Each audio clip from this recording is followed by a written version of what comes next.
آخری زمانہ.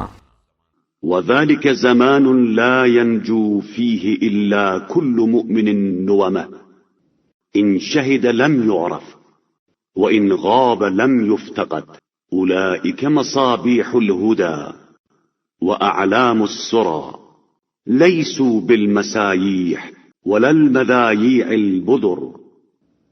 وہ زمانہ ایسا ہوگا جس میں صرف وہی مومن نجات پا سکے گا جو گویا کہ سو رہا ہوگا کہ مجمع میں آئے تو لوگ اسے پہچان نہ سکیں اور غائب ہو جائے تو کوئی تلاش نہ کرے. یہی لوگ ہدایت کے چراغ اور راتوں کے مسافروں کے لیے نشان منزل ہوں گے، نہ ادھر ادھر لگاتے پھریں گے اور نہ لوگوں کے عیوب کی اشاعت کریں گے. أولئك يفتح الله لهم أبواب رحمته ويكشف عنهم ضراء نقمته. أيها الناس سيأتي عليكم زمان يكفأ فيه الإسلام كما يكفأ الإناء بما فيه. ان کے لیے اللہ رحمت کے دروازے کھول دے گا اور ان سے عذاب کی سختیوں کو دور کر دے گا.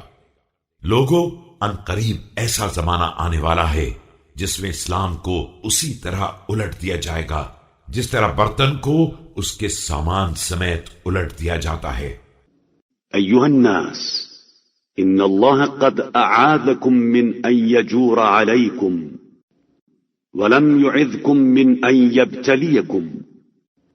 وقد قال جل من قائل إن في ذلك لآيات وإن كنا لمبتلين.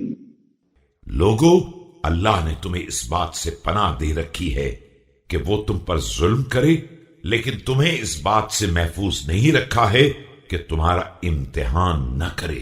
اس مالک جل جلالہ نے صاف اعلان کر دیا ہے کہ اس میں ہماری کھلی ہوئی نشانیاں ہیں اور ہم بہرحال تمہارا امتحان لینے والے ہیں.